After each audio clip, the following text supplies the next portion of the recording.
Привет, меня зовут Саша Акимов, и сегодня я расскажу вам про камеру с полупрозрачным зеркалом Sony A65.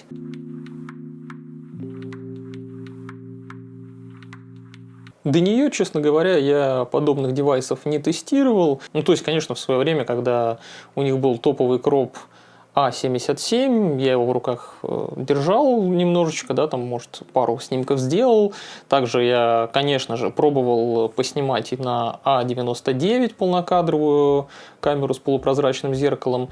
Но вот как-то всерьез я особо не задумывался о том, как они устроены, что там у них как работает, зачем они вообще нужны, как они снимают, в принципе. Так, щелкнул пару раз, посмотрел, да, фотки и фотки. Но тогда, когда эти камеры еще были актуальны, я, в общем-то, канала никакого не вел, обзоров никаких не делал ни в каком виде, там, ни в текстовом, ни в видео формате, так что по-настоящему я заинтересовался именно вот этой темой полупрозрачного зеркала, именно когда уже у меня канал вот этот с обзорами появился, мне стало любопытно, потому что у меня до сих пор пока что не было обзора ни на одну камеру с полупрозрачным зеркалом или так называемую SLT, а я все хочу сам ручками как следует пожамкать, попробовать, пощупать и так далее, и с вами своим опытом или там какими-то впечатлениями об этом поделиться. И, соответственно, как у меня на канале заведено, я побежал на Авито, на вторичку, нашел за более-менее вменяемый прайс, в хорошем состоянии эту камеру Sony A65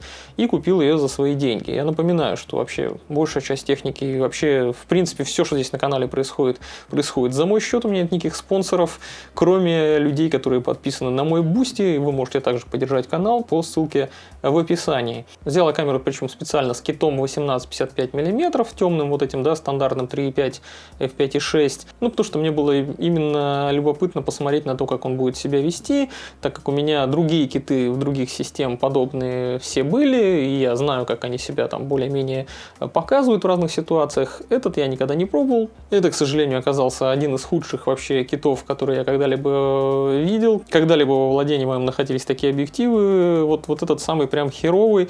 Но это я забегаю вперед, про это мы позже поговорим, может быть, уже в отдельном, скорее всего, видео. У меня будет видео как-нибудь, когда время найду, да, чтобы собрать как-то побольше инфы и рассказать вам про разные киты разных зеркальных систем старых. Но давайте-ка для начала все-таки разберемся вообще, зачем Sony начала создавать вообще подобные камеры с полупрозрачным зеркалом.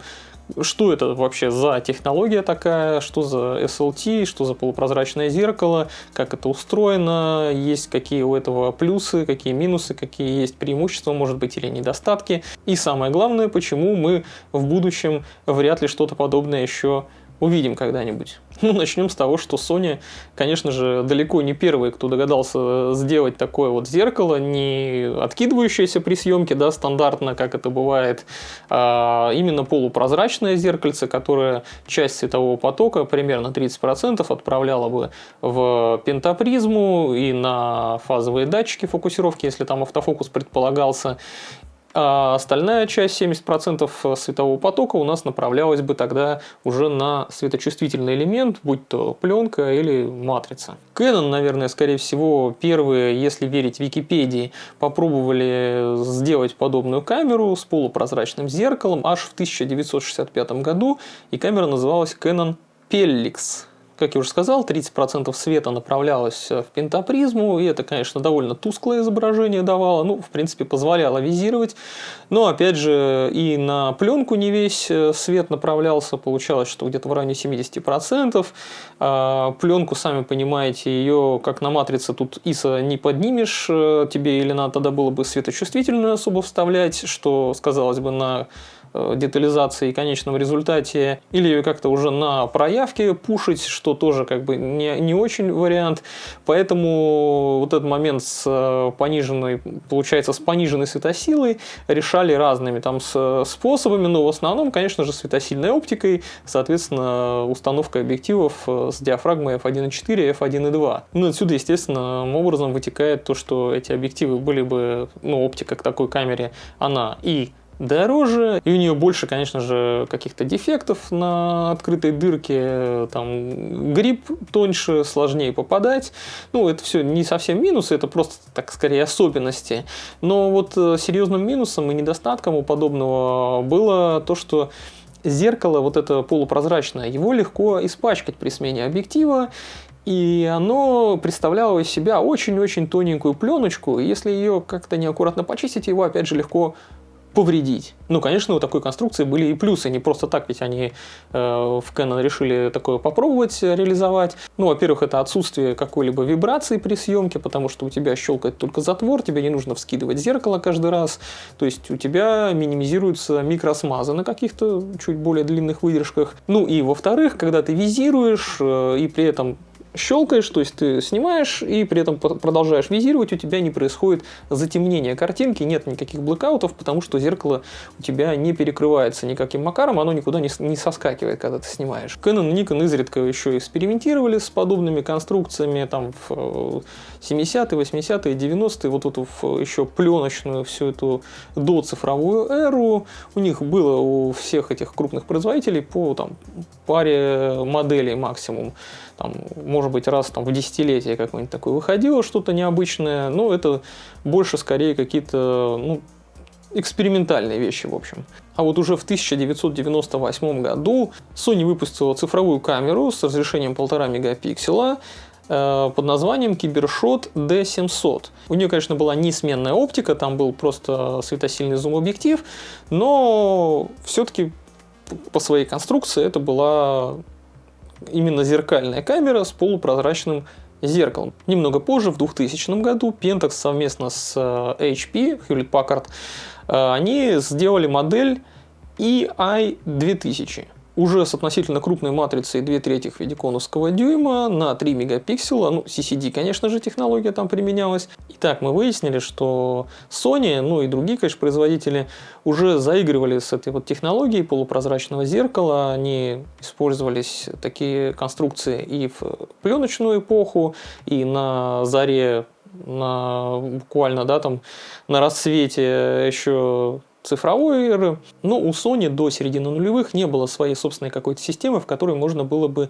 эту технологию как-то развить. Лишь в 2006 году Konica Minolta продали им свое фотоподразделение. И у Sony до 2010 года выходили, в общем-то, стандартные по своей конструкции камеры, зеркальные, обычные, со стандартным абсолютно зеркалом.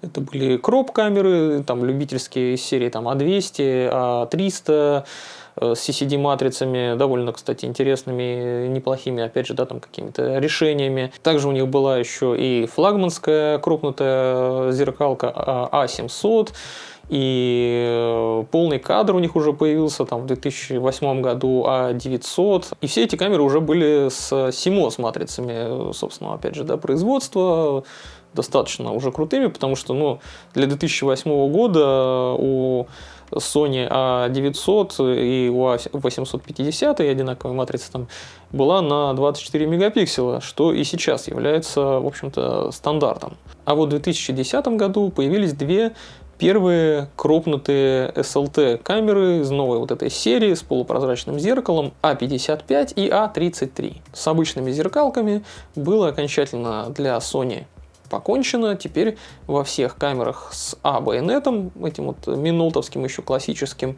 стало устанавливаться только полупрозрачное зеркало.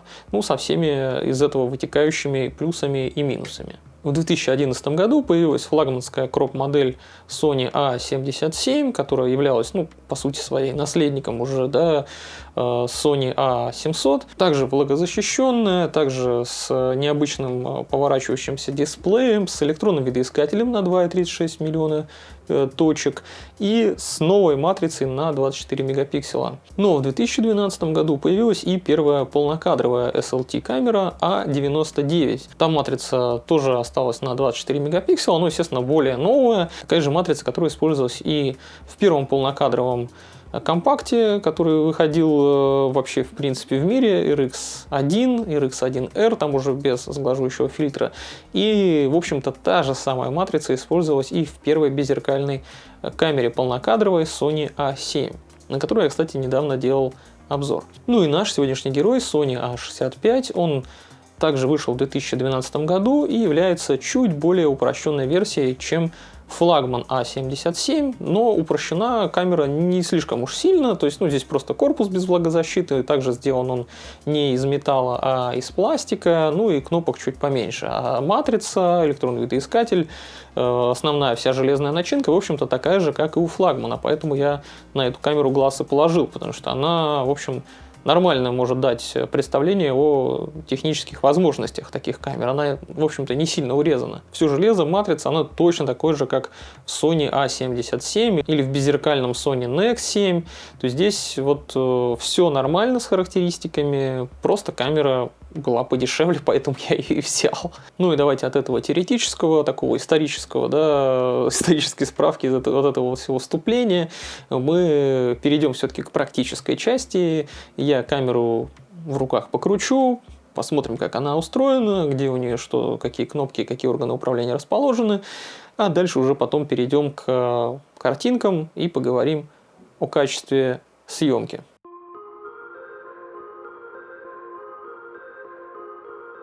Корпус хоть и из пластика, а не из металла, но все равно сделан очень хорошо. Ничего не люфтит, не скрипит.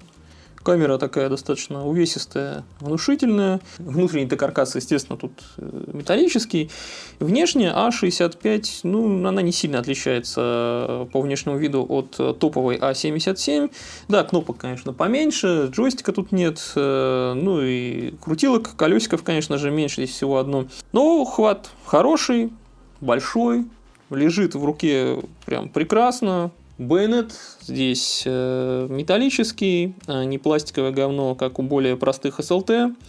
Кстати, в комплекте с камерой идет один из самых убогих китов на свете.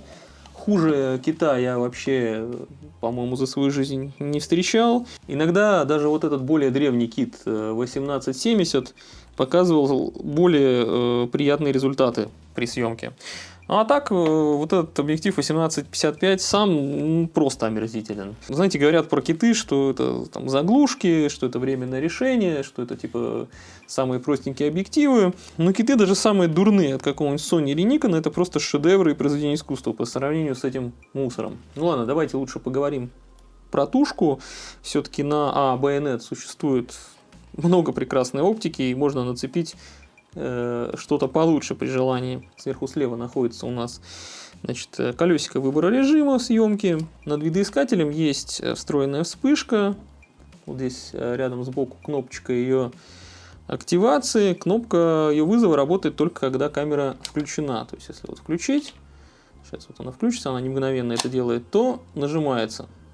И, ну, такая обычная убогая встроенная вспышка. Ничего интересного она из себя не представляет. Горячий башмак тут все еще нестандартный минолтовский, что, конечно, кошмарно, если ты, допустим, решишь поснимать в студии. Синхронизаторов таких никогда нигде не сыщешь, естественно, но можно воспользоваться переходником китайским каким-нибудь, но с ним нормальную работу никто тебе не гарантирует. А родные вспышки Sony с этим стандартом редкие и дорогие. Далее идет кнопка переключения между AV и экраном. Слава богу, тут есть все-таки датчик приближения глаза. Далее мы видим здесь чуть утопленные, чтобы случайно не нажать, две кнопки. Это ISO и XP-коррекция. Рычажок включения вокруг кнопки спуска. Чуть впереди находится единственное колесико для изменения параметров. Сзади вот тут в уголке кнопка меню находится. Дальше глянцевая кнопочка Movie, очевидно запускающая запись видео. AL и кнопка увеличения фоток. Снизу просмотр, инфо и удаление. Вот на этой кнопке висит. На крестовине запрограммированы следующие параметры. Это дисплей, меняющий инфу на дисплее, собственно, white balance, баланс белого, протяжка и художественные фильтры для дебилов. И кнопка AF посередине. Имеется также функциональная кнопка, на которую можно повесить другие функции. И, кстати говоря, очень много из того, что здесь и так представлено, можно перенастроить. Но я ничего особо не менял, и так вполне, в общем-то, окей. Электронный видоискатель достаточно крутой для тех лет. Можно сказать, что топовый, такой же, как на флагмане стоит. 2,36 миллиона точек. Экранчик вот этот на миллион точек. Он поворотный, 3-дюймовый. Поворачивается, причем, кстати, во всех плоскостях, но очень странным образом. То есть он крутится не в бок, а вот как-то так, сяк вниз, вверх. В общем, вот в этой плоскости. Себя со штатива ты, конечно же, не поснимаешь, если так повернешь, потому что тебе штатив загородит экранчик. Я имею в виду, конечно же, видеосъемку, потому что видеосъемка здесь присутствует. Вниз направлять экран как-то бессмысленно и тупо. Но для фото это вполне нормально. Хотя тоже далеко не интуитивно. Справа находится у нас одиночный слот под карту памяти стандарта SD. Слева есть рычажок AF, MF, переключающий между, соответственно, мануальным фокусом и обычным автофокусом. И куча разных интерфейсов под заглушками. Тут есть даже встроенный GPS для геометок. DCIN для подключения аксессуаров Sony, зарядки, USB Type-D вот здесь вот вместе с мини-HDMI, 3,5 мм джек для микрофона. То есть действительно здесь можно видео с нормальной записью аудио снимать, что довольно неплохо. В этой заглушке Remote скрывается разъем для тросика и удаленного управления. Снизу находится солидная батарейка. Называется она NP FM 500H на 1650 мАч. Хотя из-за посредственной оптимизации улетает она довольно быстро. Написано здесь рядышком, что камера произведена в Таиланде. На этом куске говна написано, что произведен он в Китае. Ничего я не имею против китайского производства. Очень много вещей китайских делаются прекрасно. Но не этот объектив. Он просто ужасен, кошмарен. Да, у камеры сенсор на 24 мегапикселя, что 10 лет назад вообще было очень круто. Просто фантастический скачок по разрешению, в общем-то, для кроп-камер, конечно же. Ну и сейчас 24 мегапикселя для большинства вообще каких-либо серьезных задач более чем достаточно, потому что, есть возможность и в случае попадания чего-то лишнего в кадр кропнуть вполне себе безболезненно. Хотя у камеры A65 здесь электронный видоискатель со 100% покрытием, так что маловероятно, что ты не сможешь нормально так скадрировать, чтобы у тебя ничего лишнего туда не лезло. Когда мы говорим о разрешении матрицы, не стоит забывать также и о других факторах, которые на него влияют. И здесь не обязательно смотреть только на мегапикселы, и вообще в принципе мегапикселы это не столь важно. Важнее обратить внимание на то, есть ли там сглаживающий фильтр. А сглаживающий фильтр здесь перед матрицей все еще есть, его не убрали. Соответственно, картинка уже за счет этого немножко смягчается. Ну и китовая оптика, которую я использовал, она достаточно никудышная по качеству. Соответственно, здесь разрешением этим особо не полюбуешься ни на одном из кадров. Так что какой-то чудесной запредельной детализации здесь, наверное, ждать не стоит.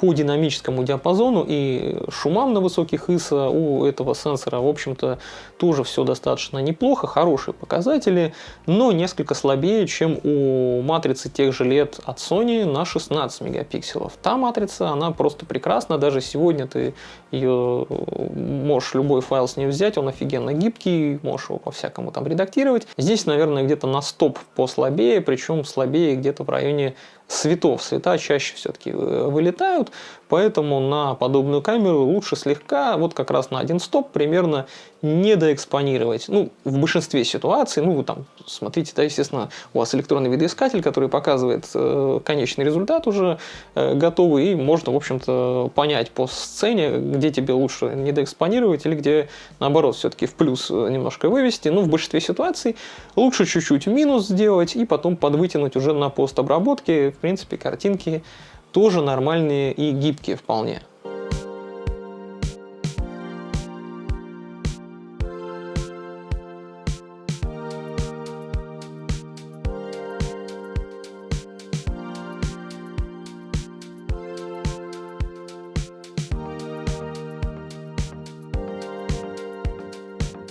И давайте-ка чуток обсудим, зачем вообще вот это все SLT полупрозрачно-зеркальное мракобесие затевалось.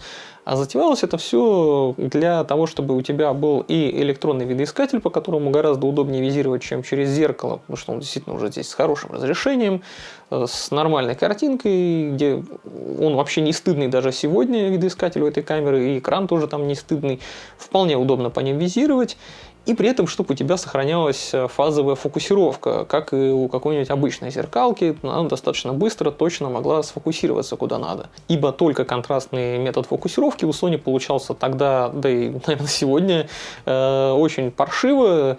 Сегодня у них, естественно, гибридная система фокусировки на основе алгоритмов, и у Sony сейчас один из самых лучших фокусов на свете, а тогда у них с этим было прям реально плохо. И полупрозрачное зеркало, оно, как и обычное зеркало, в данном случае тоже является костылем, просто таким костыль с апгрейдом, скажем так. То есть здесь попытка прийти к какому-то компромиссу между скоростью фокусировки у камеры и удобством визирования. Это уже не совсем зеркалка, потому что визирование происходит через электронный видоискатель. Здесь нет блока пентапризмы, но это и не беззеркалка, потому что это все еще довольно громоздкая конструкция.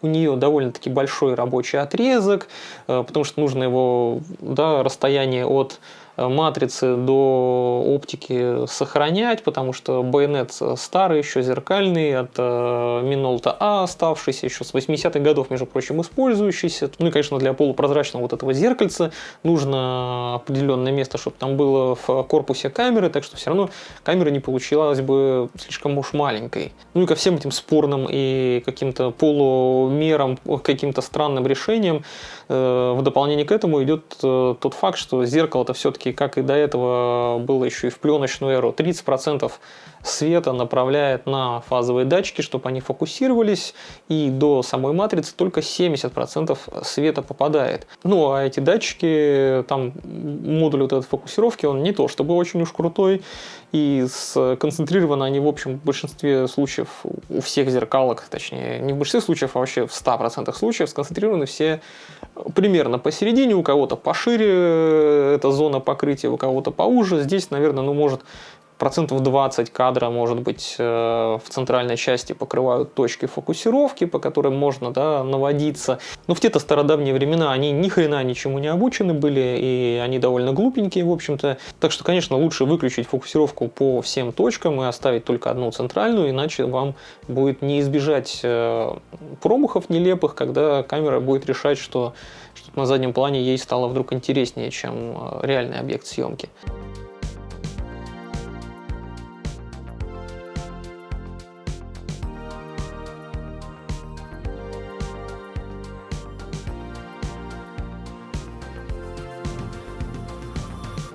Ну и немало людей, конечно же, высказывали восторги на тему того, что ты можешь снимать на вот эту камеру Sony A65 видео, и у тебя прямо в видео продолжается нормально работать следящая фазовая фокусировка. То есть это прям, может быть, воспринималось в 2012 году как какое-то невероятное чудо.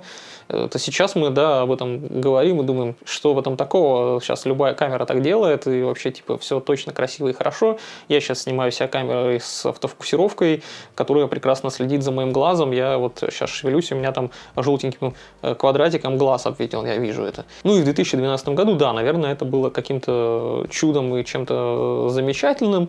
Но опять же, мы сейчас, если вспомним, то в 2013 году появился у Canon их 70D, в котором впервые у них был применен их фирменный метод фокусировки Dual Pixel, который лица прекрасно отслеживал, опять же, также видео, и гораздо точнее, и гораздо лучше, и гораздо больше там было покрытия. У меня, кстати, обзор на 70D скоро будет на канале. Ну, в общем, 70D с точки зрения видео с автофокусом был там на 10 голов выше любого SLT.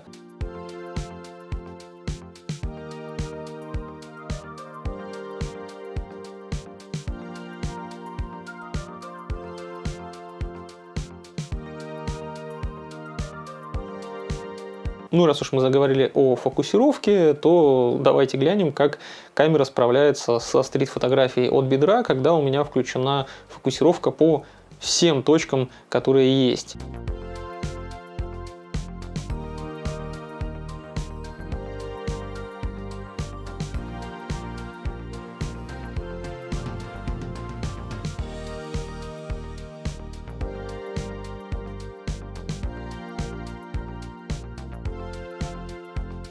Конечно же, справляется она хреново. Ну, благо, подобные кадры я всегда снимаю на очень закрытой дырке, то есть где-то там на f8, на кропе это вообще довольно большая глубина резкости получается при такой съемке.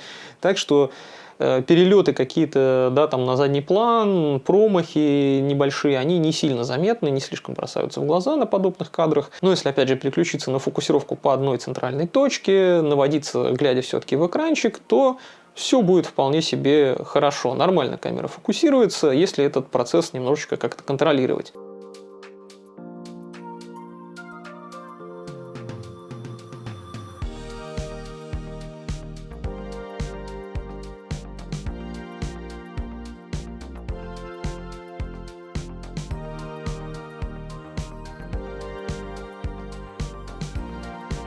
Звук затвора, правда, ужасен. И он причем не такой громкий, как у Sony обычно. То есть он не там шлепает как-то сильно громко, а какой-то, я не знаю, какой-то механический, свистящий скрежет издает, такой противный какой-то, как будто роботы в каком-то мультике из 80-х годов вот такие звуки издавали при ходьбе, наверное. Вот что-то такое. Ну и снимал я на Sony A65 в летний период, так что я смог нащелкать довольно много разных красивых фотографий с котиками, ну, где вы можете полюбоваться на детализацию, да, какой-нибудь там шерстки, на то, как цвет она передает.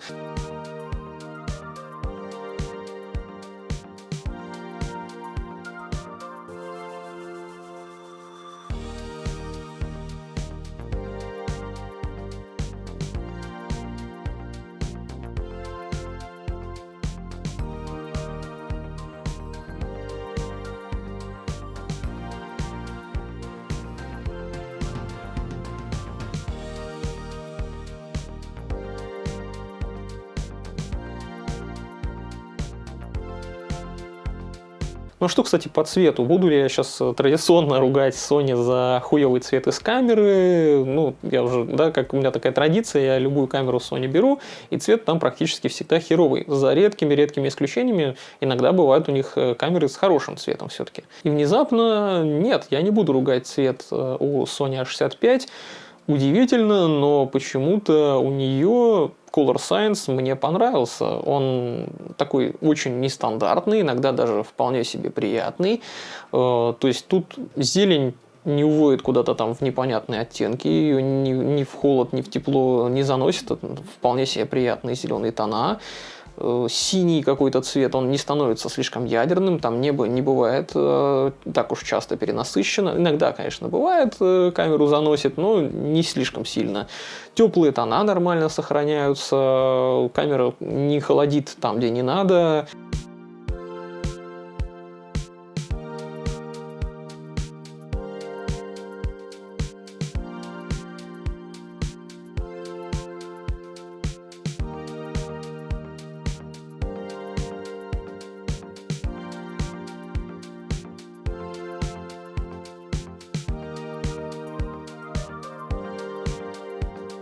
Иногда, конечно, в сложных условиях камера может и тупить начать делать, да, там баланс белого в течение 1 секунды, раза 3 поменять его, хотя брекинг никакой, конечно, не включен был. Ну вот 2 примера, которые сняты вот буквально один за другим, просто 2 снимка я сделал. На одном теплые тона камера сохранила, на другом вдруг подумала, что все-таки белый должен быть белым, и сделала чуть прохладнее и более точно картинку, ну, с механической точки зрения. Ну, на самом деле, которая более теплая картинка, она была ближе к реалиям. Но по большей части я у Sony A65 не замечал каких-то непонятных уводов в холод или там в мадженту, как это бывало у Nex'ов, например, тех же лет. Color Science действительно, на удивление, оказался странным образом хорош, и тут нет, например, когда ты людей щелкаешь, нет красных рож, у людей нормальный вполне себе скинтон. Такое ощущение, что просто для Sony A65 или, может быть, для SLT занимались настройкой цвета вообще отдельные люди в каком-то другом вообще крыле Sony Я не знаю, как это работает. Ну, типа, реально в Nex'ах практически всех, вот, которые там в начале, там, ну, условно, в 2012 году, которые выходили, цвет хреновый из камеры, а у A65 вполне себе окей. Вот такая камера получилась у Sony. Большую часть того, что я тут, в принципе, про эту A65 рассказываю, можно отнести и автоматически к A77. Там, в общем-то, все то же самое, просто чуть больше наворотов, чуть больше кнопок. Да, там зона фокусировки чуть побольше и не более того. Ну и влагозащита еще есть. A65 это не шедевр камеростроения, не какая-то невероятная вещь, но вполне себе интересный, вполне себе необычный экземпляр. Правда, когда Sony таки научились располагать фазовые датчики не так, как у зеркалок, да, в отдельном модуле, а прямо на матрице встраивать их, то поначалу, конечно, у них получалось говнище, но потом они все-таки дополнили вот эти фазовые датчики хорошими алгоритмами, которые хорошо определяют объекты в кадре, следят за лицами, следят за глазами. И сейчас у Sony одна из самых лучших систем фокусировки, которые есть, если не лучшая. Я не знаю, я не сравнивал напрямую, да, там самые последние топовые Соньки с самыми последними топовыми какими-нибудь Кэнонами или Никонами. Ну, я думаю, что Nikon чуть-чуть похуже, чем Canon и Sony по ощущениям, но тоже не прям там в 100 раз. Сейчас более-менее все камеры отлично фокусируются, и более-менее все камеры используют одну и ту же гибридную систему фокусировки, то есть фазовые датчики расположены уже непосредственно на матрице, ну, может быть, там немножко разными способами. В общем, я это к тому говорю, что как только все научились делать в беззеркальных камерах нормальный автофокус, во-первых, зеркала стали нахер не нужны больше, это лишняя деталь. Ну и также оказались не нужны и полупрозрачные зеркала, потому что вот эти корявые SLT с кучей компромиссных корявых таких вот нелепых решений, они еще более не нужны, чем зеркалки. Последней камерой с байонетом Minolta A стала Sony A99 Mark II в 2016 году, и больше мы ни каких-то зеркалок на этом байонете, ни камер SLT типа не увидим никогда. Но я надеюсь, что вам было интересно посмотреть мое видео. Ставьте, пожалуйста, лайки, оставляйте комментарии, пишите, что вы там думаете. Не забывайте о подписке, если вдруг еще до сих пор не подписаны, чтобы не пропустить новые видео. Также загляните по ссылочкам в описании. Там есть и мои соцсети, и телеграм-канал, в который я картинки выкладываю из обзоров, которые можно потом поразглядывать. Ну а я желаю вам хороших снимков и до новых встреч. Пока.